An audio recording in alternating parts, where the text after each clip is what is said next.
Hello welcome to food addicts by Neethu. അപ്പോൾ ഇതിൻ്റെ lunch ഇവിടെ സെറ്റായിട്ടുണ്ട്. നമുക്ക് പെട്ടെന്ന് തന്നെ പ്ലേറ്റ് ചെയ്യാം. അപ്പം ഞാൻ ഇന്ന് വോയിസ് വേറെ കൊടുക്കുകയാണ് കേട്ടോ. വിളമ്പുന്ന സമയത്ത് പറഞ്ഞ് വോയിസ് ചെയ്യല്ല, വോയിസ് എക്സ്ട്രാ കൊടുക്കുകയാണ്. അപ്പോൾ ആദ്യം തന്നെ നമ്മുടെ 50% തവിടുള്ള നല്ല കുത്തരിച്ചോറ് വിളമ്പി അതിലേക്ക് കക്ക നല്ല കുരുമുളകിട്ട് ഫ്രൈ ചെയ്തു. ഇന്നും കുറച്ച് കക്ക ഉണ്ടാക്കിയിരുന്നു, അപ്പോൾ കക്ക ഫ്രൈ ചെയ്തു.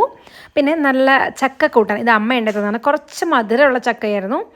അപ്പോൾ ഒരു പുഴുക്ക് പോലെ അതിങ്ങനെ വെച്ചത്. അപ്പോൾ ചക്ക കൂട്ടാൻ അത് ഞാൻ കുറച്ച് എടുത്തുള്ളൂ, എനിക്ക് അത്രയ്ക്ക് വലിയ ഇഷ്ടം തോന്നിയില്ല. പിന്നെ ഞാൻ കുറച്ച് ഇന്ന് പ്രോൺസ് ഞാൻ സെമി ഗ്രേവി അല്ല, ചെറുതായിട്ടൊരു ഫ്രൈ പോലെയാണ് ചെയ്തത്. അപ്പോൾ ഒരു ചെറിയ ഫ്രൈ. അപ്പോൾ അത് നിറച്ച് കുറച്ച് തേങ്ങ ഒക്കെ ഇട്ടിട്ട് ഇഞ്ചിയും വെളുത്തുള്ളിയും കറിവേപ്പിലയൊക്കെ ഇട്ട് ചെറിയൊരു ഫ്രൈ. പൊന്നുകുട്ടന് ഭയങ്കര ഇഷ്ടമാണ് പ്രോൺസ്. പിന്നെ ചാളക്കുട്ടന്മാരുണ്ടായിരുന്നു, ചാളക്കുട്ടനെയും ഫ്രൈ ചെയ്ത് വെച്ചു. ഇതും ഡീപ്പ് ഫ്രൈ അല്ല, ഒരു സെമി, അത്ര അധികം എണ്ണ ഒഴിക്കാതെ എന്നാൽ വേവിക്കുകയല്ല, കുറച്ച് ചെറുതായിട്ടൊന്ന് ഫ്രൈ ചെയ്തെടുക്കുകയോ ചെയ്തത്. പിന്നെ നമ്മുടെ നാടൻ നല്ല പയർ അച്ചിങ്ങ മെഴുക്ക് വരട്ടിയുണ്ടായിരുന്നു, അപ്പോൾ അതും ഞാനൊരു സൈഡിലേക്ക് വിളമ്പിയെടുത്തു. ഇത് നാടൻ പയറും വള്ളിപ്പയറും കൂടെ മിക്സ് ചെയ്തിട്ടാണ് ഉണ്ടാക്കിയത്, അല്ലെങ്കിൽ ഇത് ഉണ്ടാക്കാൻ വലിയ പാടായിരിക്കും. അതുകൊണ്ട് ഞാൻ മിക്സ് ചെയ്താണ് മിക്കവാറും എപ്പോഴും മേടിച്ച് വയ്ക്കുക. അപ്പോൾ അടുത്തത് ഇന്ന് വിഷ്ണുക്കുട്ടന് വേണ്ടി സ്പെഷ്യലായിട്ട് അമ്മ ഉണ്ടാക്കിയതാണ്. ഇവന് ഈ വെള്ളരിക്കയും മുരിങ്ങക്കോലും ഒക്കെ ഉള്ള മഞ്ഞ കളർ കറിയൊക്കെ ഭയങ്കര ഇഷ്ടമാണ്. അപ്പോൾ അവൻ വന്നതിൻ്റെ പേരിൽ സ്പെഷ്യലായിട്ട് അവന് വേണ്ടി ചക്കക്കുരുവും വെള്ളരിക്കയും മുരിങ്ങക്കോലും ഒക്കെ ഇട്ടുണ്ടാക്കിയ സ്പെഷ്യൽ കറിയാണ്.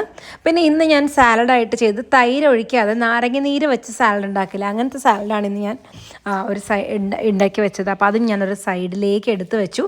ആക്ച്വലി ഇപ്പോൾ തന്നെ എൻ്റെ പ്ലേറ്റ് കംപ്ലീറ്റ് സാധനങ്ങളായിട്ടാണ്, പക്ഷേ എന്നാലും ഒരു പപ്പടം കൂടെ ഇരിക്കട്ടെ എന്ന് വിചാരിച്ചു. പക്ഷെ പപ്പടം എടുത്തപ്പോൾ എല്ലാം പൊട്ടിയ പപ്പടം.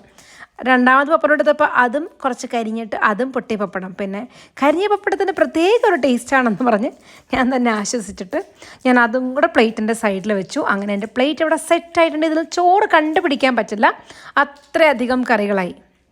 അപ്പോൾ നമുക്കൊരു സൈഡിൽ നിന്നത് ഊണ് തുടങ്ങാം. അപ്പോൾ ഇന്നെനിക്ക് ഫസ്റ്റ് ഊണ് കഴിക്കാനായിട്ട് തോന്നുന്നത് ചക്കക്കൂട്ടാൻ കൂട്ടിയാണ് കേട്ടോ. അപ്പോൾ ചക്ക കൂട്ടിക്കഴിഞ്ഞപ്പോഴാണ് എനിക്ക് മനസ്സിലായത് ചെറിയ മധുരമൊക്കെ ഉള്ള ചക്കയാണ്. ശരിക്കും ടേസ്റ്റായിരുന്നു, പപ്പടമൊക്കെ അടിക്കുമ്പോൾ അടിപൊളിയായിരുന്നു.